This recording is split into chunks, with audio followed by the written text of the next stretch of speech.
ஆண்டவராகிய இயேசு கிறிஸ்துவின் வெளியேறப்பட்ட நாமத்தினால கர்த்தருடைய ஆவியான எங்களுக்கு கொடுத்ததான ஏஜே பவர் மினிஸ்ட்ரி ஊழியத்தின் சார்பில் அன்பின் நல்வாழ்த்துக்களை தெரிவித்துக் கொள்கிறேன்.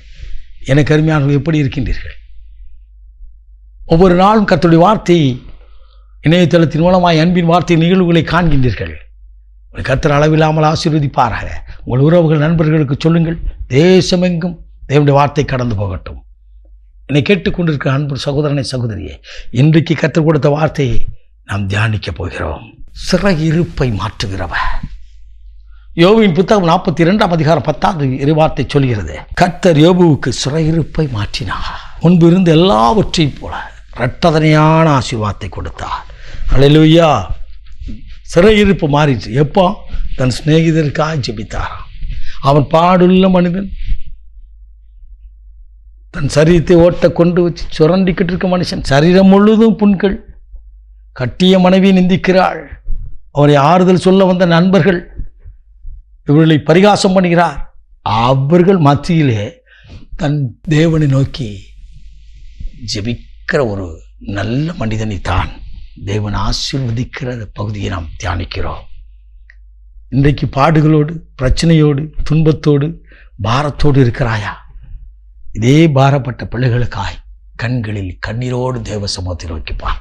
உன் சிறையிருப்பை மாற்றுவா, உன் கண்ணீரை மாற்றுவா. அப்படியே ஆண்டவர் செய்வா. எனக்கு அருமையானவர்களே, என்னுடைய ஜெபக்குழுவில் கர்த்தர் கொடுத்த குடும்பங்களில் அருமையான ஒரு குடும்பம். அந்த சகோதரி மாத்திரம் ரட்சிக்கப்பட்டிருந்தார்கள். சகோதரர் ரட்சிக்கப்படலை. அவர் கொஞ்சம் குடிப்பார், குடிப்பழக்கத்தில் இருக்கிறவர். ஒரு நாள் அழுது கொண்டு வந்து சொன்னார். அவரை எப்படி பைக்கில் கொண்டு வருவாங்கன்னா, சென்டரில் வச்சு கொண்டு வருவாங்க. நடுவில் பின்னாடி ஒரு தம்பி, முன்னாடி ஒருத்தர் ஓட்டிக்கிட்டு இருப்பார், நடுவில் வச்சு ஃபுல்லாக இருப்பார். அப்படிப்பட்ட மனுஷன். அவனை கர்த்தர் அவன் தரித்திரத்தையும் அவன் கண்ணீரையும் மாற்றும்படியாக கர்த்தர் சித்தம் வைத்தார். இந்த சகோதரி இதே போல குடிப்பழக்கத்தில் உள்ளவர்களுக்காக ஜெபிக்க ஆரம்பித்தார்கள். நல்ல பாரத்தோடு ஜெபிக்கிற மகள். ஒவ்வொரு நாளும் ஜெபமான என் மாப்பிள்ளையும் என் கணவரையும், எனக்கு கொடுத்த கணவரையும் மாற்றி கொடும் என்று கேட்பது மாத்திரமல்ல, இதே போல இருக்கிற மற்றவர்களுக்காக ஜெபிக்கிற ஆண்டவரை ஒவ்வொரு நாளும் ஜெபம் பண்ணாங்க. அவர்கள் சொன்னார்கள், ஒரு நாள் ஒரு பொருத்தனை பண்ணினேன். இல்லை 11 மணி அளவிலே நடக்கின்ற அந்த பிரேயர் ஹவுஸில் நடக்கிற மேல்மாடி கூடாரத்தில் நடக்கிற ஜபத்திற்கு முதல்ல வந்துடுவேன். நான் 10:50 நான் வந்துடுவேன். வந்து 11 மணி தொடங்கு முன்னதாக நான் ஆண்டவருக்கு முன்னதாக நிற்பேன். 1 வருஷம் நான் பொருத்தனையும் எடுத்திருக்கேன்னு சொன்னாங்க. நடந்தது என்ன? அந்த 1 ஆண்டுகளுக்குள்ளாய், அந்த 1 ஆண்டு நிறைவடைவுக்குள்ளாய் கர்த்தர் அவர் சிறையிருப்பை மாற்றினார். குடிப்பழக்கத்திலிருந்து விடுதலை கொடுத்தார். கையின் பியாசங்களை ஆசீர்வதித்தார்.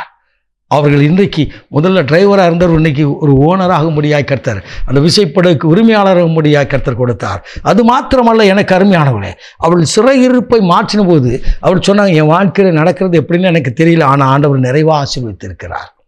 சங்கீத புத்தகம் 126:1 சொல்லுகிறது, கர்த்தர் தன் சிறையிருப்பை மாற்றும் பொழுது சொப்பனம் பார்க்கிற போல இருந்தையா. ஏன்னா கண்ணீரோடு ஜெபித்திருக்கிறோம். ஆண்டவர் எங்கள் கண்ணீரெல்லாம் கண்டு மாபெரும் பெரிய காரியத்தை செய்திருக்கிறார். அல்லேலூயா.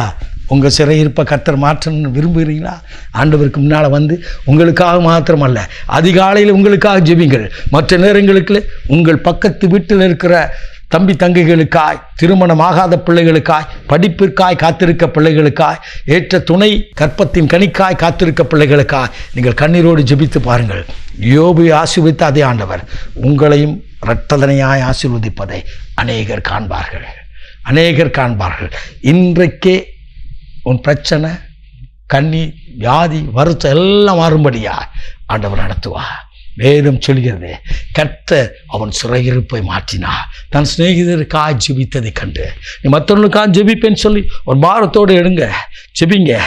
அருமையான மகள், அந்த குடும்பம் 11 மணி அளவில் நடக்கிற ஜபத்துக்கு வந்திருக்கு மாத்திரமல்ல, மற்றவர்களுக்காக இந்த விண்ணப்பங்களுக்காக ஜெபிக்க ஆரம்பித்தார்கள்.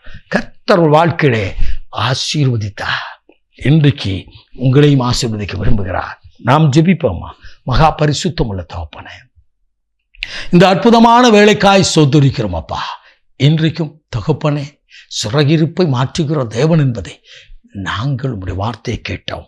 வியாதியின் சிறையிருப்பு மாறட்டும், தரித்திரத்தின் சிறையிருப்பு மாறட்டும், கையின் பியாசங்களிலே ஆசீர்வாதமாக இல்லாமல் இருக்கிற அந்த சிறையிருப்பெல்லாம் மாற்றுவீராக. அற்புதம் செய்து மகிழப்படும் தகப்பனே. நீர் உயிரோடு இருப்பதை விளங்கப்படும். இயேசு இரட்சகரின் நாமத்தில் பிதாவே, ஆமே. ஆமே. God bless you.